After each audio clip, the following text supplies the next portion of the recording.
این تپه خاکی در بلندی دهه تودقبول شهر نورک ولایت ختلان قرار دارد تا عالم را ترک نموده است. سعادت عظیمووا مادر انوشیروان عظیموف تخلصش ان است، یک ساکن دهه تودقبول شهر نورک ولایت ختلان بود که به گفته مقامات بجز به جنگ‌های خاور میانه پیوستنش چندین نفران دیگر را به این جنگ‌ها جلب نموده است. وقت وارد حوله این خاندان شدیم کسی را پیدا نکردیم برای صحبت کردن. رفتیم به مکتبی که انوشیروان آنجا تحصیل کرده بود. در ژورنال صنفی دیده میشد که بهای انوشیروان عظیموف همه 4 و 5 بودند. معلوم می شود که او یک جوان بیسواد نبوده است. در همین حال کراکشی که ما را تا این دهه آورد می گفت انوشیروان بعد به روسیه رفتن افراطگرا شده بود. در مکتب دهه نسبت سبب درگذشت مادر انوشیروان سعادت عظیمووا و از چه خاندان بودن آنها با محبوبه اودینایوا کارمند مؤسسه تحصیلات میانه رقم 4 که خانواده انوشیروان را خوب میشناخته است صحبت نمودیم. اولین سوال ما هم از همصحبتمان نسبت رفتار همسایگان با مادر انوشیروان بود. محبوبه اودینایوا میگفت بعضی از مادرانی که فرزندانشان را انوشیروان به این جنگ ها جلب کرده بود با مادر او چشم خوش داشتند.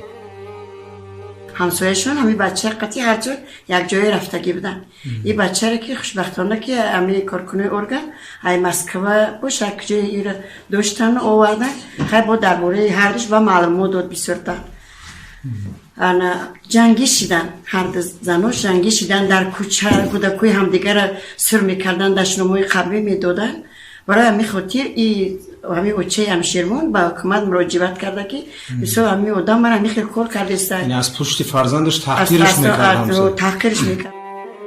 محبوبه اودینایوا میگوید از درد و غم فرزندش سعادت عظیمووا شب و روز میگریست و به درد فشار بلندی گرفتار شده بود و با این سبب در عین میانه عمری عالم را ترک نمود. از فکر همین بچه بگذار که او مرا دیگه مادر نگوید، مادر دارم نگوید. من از غم همین فرزندم و او دنیا مثل میروم، نه که روی همین فرزند رو دیدن نمیخوام دیگه. تماس نمیگیرید از مثلا صحبت نه تماما نمیگیریم. فقط همین میگم که هر وقتی که از طرف حکومت شهر مرا پیروز میکنن یا از طرف جماعت همین پلیس سنگین مرا مکتب همین مراجعت میکنن، باور کن من با مرگم رضا میشم. با پیش مادرم رفتن که درباره بچه‌م چی صحبت کنم، وقتی هم نمیخواستم که همو بگن که همین پسر من.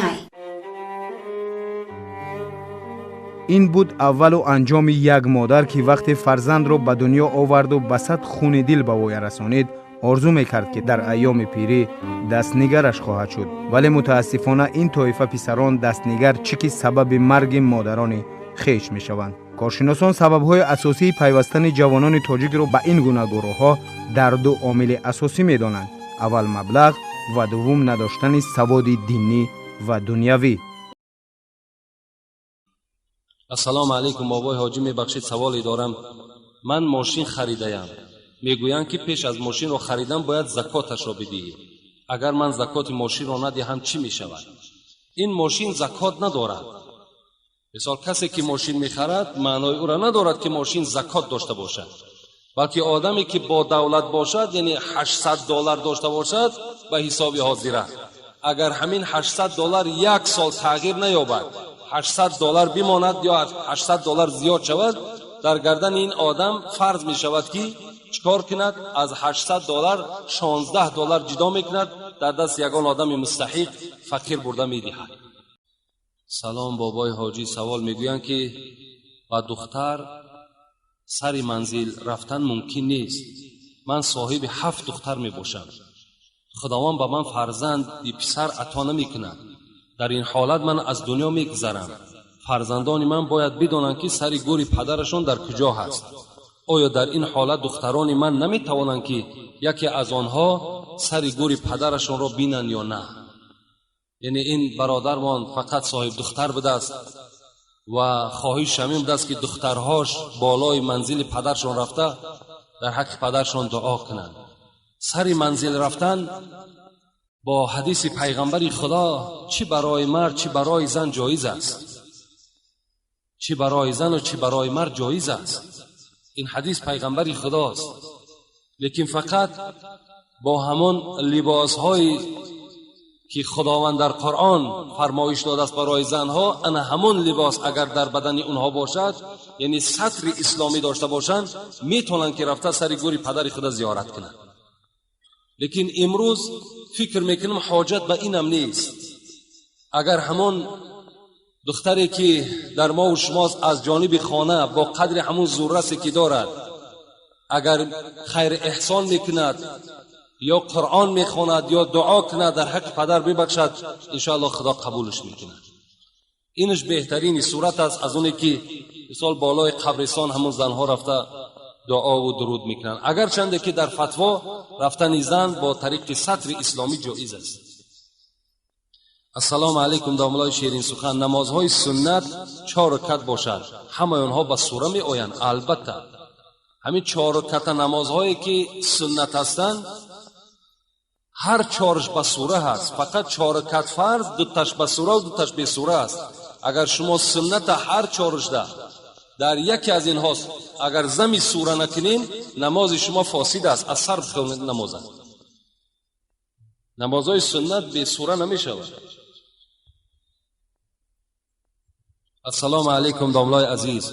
آب شهوت چند خیل می شود و کدام آن حرامت می کند و کدام آن به نماز می کند؟ التماس با سوال من خوب جواب دهید. البته آبها منی می شوند، مدی می شوند، مزی می شوند. و برآمدن آب منی که این در حالت مثال شهوت است که وقتی مثال مرد با زن خود خانه‌داری می کند، همون آب منی خارج می شود که بعد خارج شدن او غسل واجب می شود. اگر همین آب منی از حسابی از یک بلندی میگه با پایان، مثال وقتی آدم می افتد یا اینکه یک باری وزبین در پشت بار کند، گاه همین آب منی هم خارج می شود. به سبب این میگوید غسل واجب نمی شود. فقط غسل با برآمدن آب منی در حالت شهوت برآمده باشد، این صورت غسل واجب می شود. لیکن مدی و مزیج بسیارتر بعد پیشاب کردن مثال بیرون می شود که اینها چی است؟ اینها شکننده طهارت هستند. اگر در حالت مثال طهارت داشتی و همین مزی و مدی برآمد، این صورت هم طهارت را میشکنند. و اینها چی هستند؟ همش بی نماز هستند. همش در بدن شما که اگر افتید بدن شما را بی نماز میکنند. باید که شما اونها را شسته تازه کنید. السلام علیکم داملای شیرین سخن. آیا آدم دیوانه را در قیامت پرسش میکنند یا نه؟ نه، پرسش نمیکنند. آدمی که اگر عمرن تماما از مادرزاد تا با آخر حیات دیوانه باشد، اینها را در روز قیامت اینا مکلف نیستند.